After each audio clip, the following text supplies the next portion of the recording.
ദൈവനാമത്തിന് മഹത്വമുണ്ടായിരിക്കട്ടെ. എല്ലാ കൂട്ടുകാർക്കും എക്സൽ ഓൺലൈൻ സൺഡേ സ്കൂളിലേക്ക് സ്വാഗതം. ദൈവം നിങ്ങളെ ധാരാളമായിട്ട് അനുഗ്രഹിക്കട്ടെ. കഴിഞ്ഞ എല്ലാ ആഴ്ചകളിലും നമ്മൾ സൺഡേ സ്കൂൾ പഠിച്ചു വരികയാണ്. അപ്പോൾ ഇന്നത്തെ ക്ലാസ്സിലേക്ക് നമുക്ക് കടക്കാം. എല്ലാ കൂട്ടുകാരും സന്തോഷമായിട്ടിരിക്കുന്നല്ലോ അല്ലേ? ഒരു നിമിഷം നമ്മുടെ കണ്ണുകളടയ്ക്കാം, പ്രാർത്ഥിക്കാം. സ്വർഗസ്വനായ ഞങ്ങളുടെ പിതാവേ, ഞങ്ങളുടെ സ്വർഗത്തിലെ അപ്പച്ച, അങ്ങയുടെ സന്നിധിയിൽ അടിയങ്ങൾ ഒരുമിച്ച് കടന്നു വരുന്നു. നിൻ്റെ സാന്നിധ്യം അടിയങ്ങളോട് കൂടെ ഉണ്ടാകുമാറാകണം കർത്താവേ. ദൈവവചനം പഠിക്കുവാൻ ഞങ്ങളുടെ കുഞ്ഞുങ്ങളെ നീ ബലപ്പെടുത്തുമാറാകണമേ കർത്താവേ. പഠിപ്പിക്കുവാൻ അടിയനെ ബലപ്പെടുത്തണം ദൈവമേ. കടന്നു വന്ന എല്ലാ കുഞ്ഞുങ്ങളെ അങ്ങ് അനുഗ്രഹിക്കുമാറാണ് കർത്താവേ. അവരുടെ മാതാപിതാക്കളെ അനുഗ്രഹിക്കണം കർത്താവേ. നിൻ്റെ കരങ്ങളിൽ ഏൽപ്പിക്കുന്നു. നീ ഞങ്ങളെ സഹായിച്ചാട്ടെ. പഠിക്കാനുള്ള ബുദ്ധി ഞങ്ങൾക്ക് നൽകിയാട്ടെ. പഠിപ്പിക്കാനുള്ള അറിവും വിവേകവും അടിയനും നൽകിയാട്ടെ കർത്താവേ. നിൻ്റെ കൃപയിൽ ഏൽപ്പിക്കുന്നു. മാനമോത്വത്തിനെടുത്താട്ടെ. യേശുവിൻ നാമത്തിൽ തന്നെ ആമേൻ, ആമേൻ, ആമേൻ. ദൈവം നമ്മെ സഹായിക്കട്ടെ. കഴിഞ്ഞ ദിവസങ്ങളിലൊക്കെ നമ്മൾ ഓരോ ദിവസവും ഓരോ ശിഷ്യന്മാരെക്കുറിച്ചാണ് പഠിച്ചു വരുന്നത് അല്ലേ? ആരെക്കുറിച്ചാണ്? യേശുവിൻ്റെ ശിഷ്യന്മാർ അല്ലെങ്കിൽ അപ്പസ്തോലന്മാരെ കുറിച്ചാണ് നമ്മൾ പഠിച്ചു വരുന്നത്. ആരാണ് അപ്പസ്തോലന്മാർ എന്നൊക്കെ നമ്മൾ കഴിഞ്ഞ ക്ലാസ്സുകളിലൊക്കെ പഠിച്ചു. അതിൽ ഓരോ ശിഷ്യന്മാരെ കുറിച്ചാണ് നമ്മൾ പഠിച്ചു വരുന്നത്. യേശുവിൻ്റെ അതിപ്രധാനമായ ശിഷ്യന്മാരുടെ ശിഷ്യഗണത്തിൽപ്പെടുന്ന മറ്റൊരു ശിഷ്യനെ കുറിച്ചാണ് നമ്മൾ ഇന്ന് പഠിക്കുവാനായിട്ട് പോകുന്നത്. ശ്രദ്ധിച്ചിരിക്കാം. Okay, very good. നിങ്ങളെല്ലാവരും മിടുക്കരാണ്. അപ്പോൾ ഇന്ന് അടുത്ത ശിഷ്യനാണ് യേശുവിൻ്റെ കോർ ടീമിലുണ്ടായിരുന്ന മറ്റ് ശിഷ്യന്മാരുടെ പേരുകളൊക്കെ നമ്മൾ കഴിഞ്ഞ ദിവസങ്ങളൊക്കെ പഠിച്ചു. പത്രോസ്, യാക്കോബ്, അതിൽ മൂന്നാമത്തെ ആളാണ് യോഹന്നാൻ. ഇന്ന് നമ്മൾ യോഹന്നാനെ കുറിച്ചാണ് പഠിക്കുവാനായിട്ട് പോകുന്നത്. യോഹന്നാൻ്റെ സഹോദരൻ ആരായിരുന്നു? കഴിഞ്ഞ ദിവസം പഠിപ്പിച്ചായിരുന്നു. ആരാണ്? യാക്കോബ്. യാക്കോബും യോഹന്നാനും ആരുടെ മക്കളാണെന്നാണ് കഴിഞ്ഞ ക്ലാസ്സിൽ ഞങ്ങൾ പറഞ്ഞത്? യെസ്, സബദിയുടെ മക്കളായിരുന്നു. അതുകൊണ്ട് ഇവരെ സബദി മക്കളെന്ന് പറയപ്പെടുന്നു. അതേപോലെ തന്നെ ഇവരെ ഒരുമിച്ച് പറയുന്ന മറ്റൊരു പേരും ഞാൻ കഴിഞ്ഞ ക്ലാസ്സിൽ പറഞ്ഞു. എന്താണ്? ഇടിമക്കൾ എന്നും ഇവരെ പറയുന്നു. കാര്യം എന്താണ്? ഇവർ യെരുശലേമിൽ വഴി യേശുവിന് യാത്ര ചെയ്യണമായിരുന്നു. ആ യാത്രയ്ക്കുള്ള മുന്നൊരുക്കങ്ങൾ ചെയ്യാനായിട്ട് ഇവരെ പറഞ്ഞ് യേശു വിട്ടു. അങ്ങനെ അവിടെ ചെന്നു. അവരെ സ്വീകരിച്ചില്ല. അവിടുത്തെ ശമരിയയിലുള്ള ആളുകളെ യേശുവിനെ സ്വീകരിക്കാതെ വന്നപ്പോൾ ഇവർ മാനസികമായി ഭയങ്കരമായിട്ട് ഈ സമൂഹത്തോട് അല്ലെങ്കിൽ ആ ജനത്തോട് ഭയങ്കര വിദ്വേഷമുള്ള, ഭയങ്കര ദേഷ്യമുള്ള ആളുകളായിട്ട് യേശുവിൻ്റെ അടുക്കിലേക്ക് വന്നിട്ട് പറഞ്ഞു, കർത്താവേ, അവരെ തീ ഇറക്കി നശിപ്പിക്കാനായിട്ട് നീ ഞങ്ങൾക്ക് അനുവാദം തരണം എന്ന് ഭയങ്കര ദേഷ്യത്തോടൊക്കെ പറഞ്ഞു. പക്ഷേ കർത്താവ് പറഞ്ഞു അത് വേണ്ട എന്ന് പറഞ്ഞിട്ട് അവരെ ശാസിച്ചിട്ടാണ് ഇവർക്ക് പുതിയൊരു പേര് എന്ത് ചെയ്യുന്നത്? ബൊവാനെർഗസ് എന്ന് പറയുന്നൊരു പേര് യേശു അവരെ വിളിക്കുകയാണ്. കാര്യം അതിൻ്റെ അർത്ഥം എന്താണ്? ഇടിമക്കൾ എന്നാണ്. എന്താണ്? ഇടിമക്കൾ എന്നാണ് അവരെ വിളിച്ചത്. അപ്പോൾ ഇത്രയും എന്താണ് മാനസികമായ ഒരു വൈരാഗ്യ ബുദ്ധിയോടൊക്കെ പെരുമാറുന്ന ഒരു കൂട്ടരായിരുന്നു യോഹന്നാൻ എന്ന് പറയുന്നത്, സബദി മക്കൾ. അതുകൊണ്ടായിരിക്കാം യേശു അവരെ വിളിച്ചത്. പക്ഷേ ഇവരുടെ ജീവിതത്തിൽ യേശുവിൻ്റെ ശിഷ്യത്വം സ്വീകരിച്ചത് കഴിഞ്ഞ് ഒത്തിരി മാറ്റങ്ങൾ സംഭവിച്ചില്ലേ? നമ്മൾ നേരത്തെ പഠിച്ചു യേശുവിൻ്റെ ശിഷ്യന്മാരുടെ കൂട്ടത്തിൽ. കഴിഞ്ഞ ക്ലാസ്സിൽ പഠിച്ചത് ആരാണ്? യാക്കോബാണ് യേശുവിൻ്റെ ശിഷ്യന്മാരുടെ കൂട്ടത്തിൽ ആദ്യമായിട്ട് രക്തസാക്ഷിത്വം വരിക്കുന്നത്. യേശുവിന് വേണ്ടി അതുപോലെ തീവ്രമായി നിന്നിരുന്ന ഒരു വ്യക്തിയായിരുന്നു യാക്കോബ്. അതേപോലെ തന്നെ മറ്റൊരു വ്യക്തിയാണ് അദ്ദേഹത്തിൻ്റെ സഹോദരനായ യോഹന്നാൻ എന്ന് പറയുന്നത്.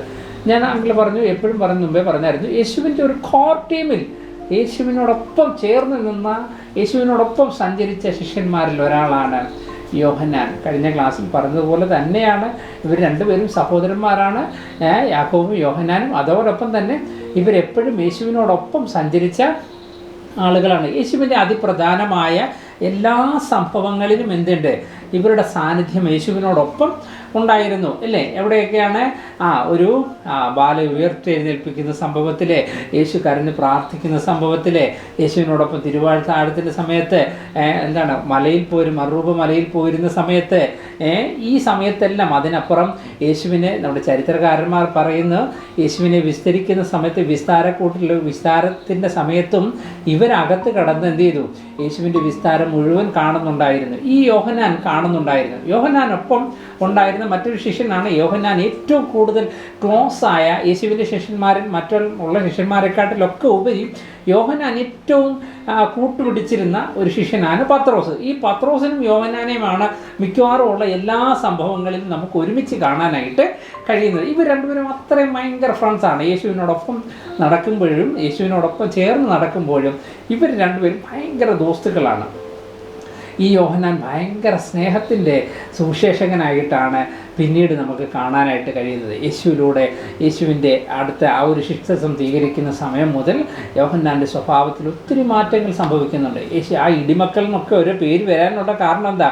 ആ മനസ്സിലുള്ള അല്ലെങ്കിൽ ആ ഒരു മനസ്സിലുള്ള വൈരാഗ്യമൊക്കെ ഉണ്ടായിരുന്ന ഒരു വ്യക്തികളായിരുന്നു ഈ യോഹന്നാനൊക്കെ. പക്ഷേ പിന്നീട് വരുമ്പോൾ നിങ്ങൾക്ക് ഏറ്റവും വലുത് വേണ്ടത് സ്നേഹമാണെന്ന് പറയുന്ന, അല്ലെങ്കിൽ സ്നേഹത്തിൻ്റെ സുവിശേഷകൻ എന്ന ഒരു വിളിപ്പേരിലേക്ക് മാറുന്ന ഒരു വ്യക്തിയായി മാറി ആര്? യോഹന്നാൻ. അതിനപ്പുറം യോഹന്നാൻ തന്നെ യോഹന്നാനെക്കുറിച്ച് പറയുന്ന യേശു ഏറ്റവും അധികം സ്നേഹിച്ച ഒരു സ്നേഹിതനാണ് ആര്? ഈ യോഹന്നാൻ എന്ന് കാണാനായിട്ട് കഴിയുന്നു. ചില പുസ്തകങ്ങളിലൊക്കെ നമുക്ക് കാണാനായിട്ട് കഴിയും, ഗ്രന്ഥങ്ങളിൽ നമുക്ക് പഠിക്കുമ്പോൾ കാണാനായിട്ട് കഴിയുന്നൊരു കാര്യമുണ്ട്.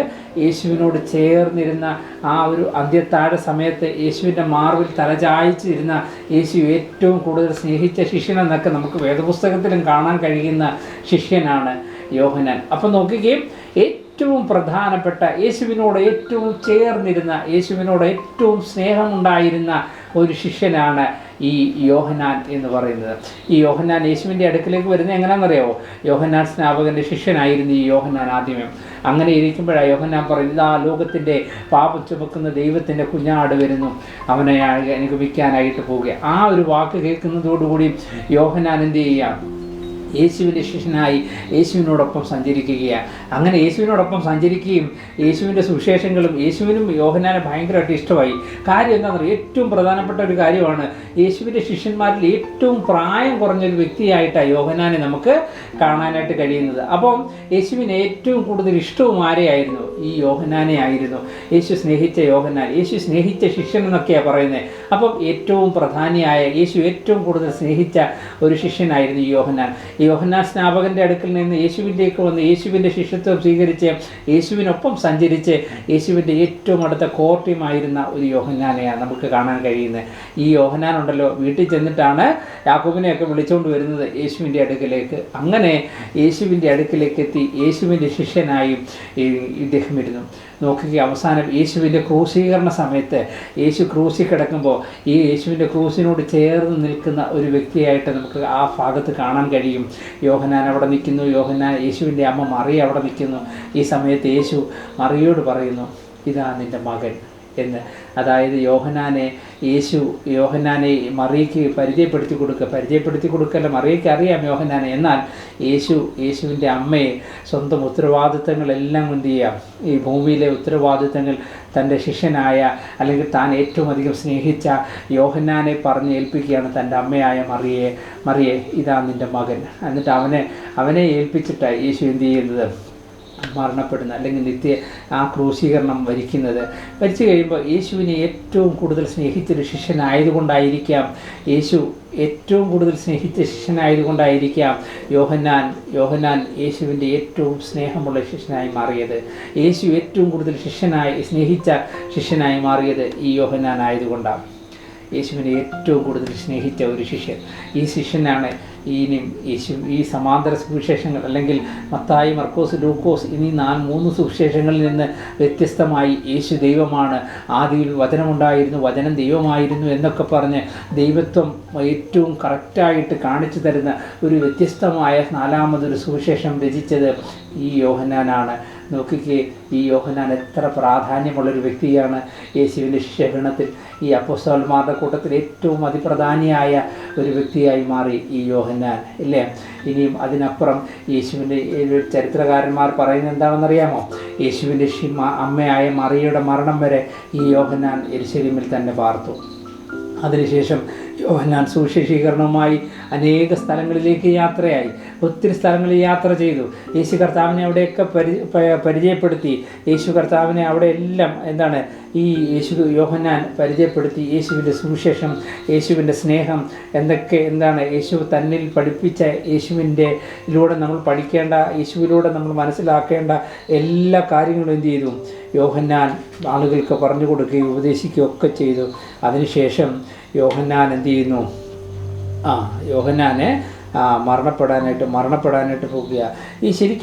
യോഹന്നാനെ ശരിക്കും പറഞ്ഞാൽ നമ്മൾ നോക്കുമ്പോൾ യോഹന്നാൻ്റെ അന്ത്യമെന്ന് പറയുന്നത് വളരെ വ്യത്യസ്തമാണ്. ബാക്കി എല്ലാ ശിഷ്യന്മാരും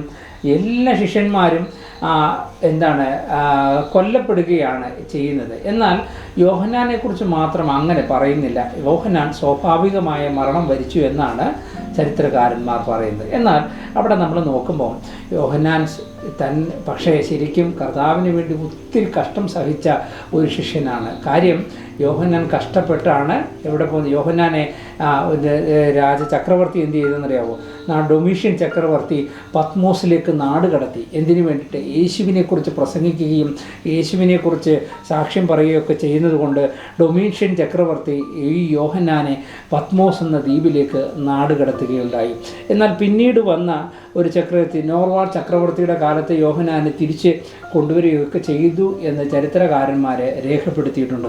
ഇപ്പം അതല്ല, നമുക്ക് യോഹന്നാനെ ശരിക്കും ഈ യേശുവിനെ പറ്റിയും യോഹന്നാൻ ശുശ്രൂഷിക്കുമ്പോഴും യേശുവിൻ്റെ സുവിശേഷം ആളുകളിലേക്ക് എത്തിക്കുമ്പോഴും ഈ ഡൊമീഷ്യൻ ചക്രവർത്തി ഇത്ര ക്രൂരമായി ഈ ഒരു ആൾപ്പാർപ്പില്ലാത്ത, മനുഷ്യവാസമില്ലാത്ത ഒരു ദ്വീപിലേക്ക് നാട് കടത്താൻ കാരണം, അവിടെ ചെന്ന് നാട് കടത്തപ്പെട്ടു പോയാൽ ആ കാട്ടിലെ അല്ലെങ്കിൽ ഈ ദ്വീപെന്ന് പറയുന്നത് ദുഷ്ടമൃഗങ്ങളൊക്കെ ഉള്ള, അല്ലെങ്കിൽ മനുഷ്യരെയൊക്കെ ഇതുപോലെ നാട് കടത്തിക്കൊണ്ട് അവിടോട്ട് വിടുന്നതിൻ്റെ പ്രധാന കാരണം ദുഷ്ടമൃഗങ്ങൾ അവിടെയുണ്ട്. അവിടെ ചെന്ന് പെടുന്ന പാടെ എന്ത് ചെയ്യും?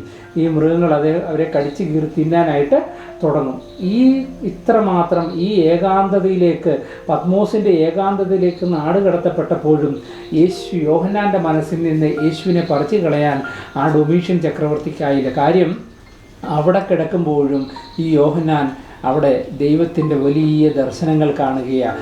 ആ ദർശനത്തിൻ്റെ പരിസമാപ്തിയാണ് ശരിക്കും പറഞ്ഞാൽ വെളിപ്പാട് പുസ്തകം രചയിക്കുവാൻ യോഹന്നാനെ പ്രാപ്തിയുണ്ടാക്കിയത്. യോഹന്നാൻ അവിടെ കിടന്നുകൊണ്ട, പത്മോസിൻ്റെ ഏകാന്തതയിൽ കിടന്നുകൊണ്ട ഈ ദർശനങ്ങളെ കാണുന്നത്. ആ ദർശനത്തിലാണ് വെളിപ്പാട് പുസ്തകം രചിക്കപ്പെടുന്നത്. ആ വെളിപ്പാട് പുസ്തകം പറയുന്നത് എന്താ?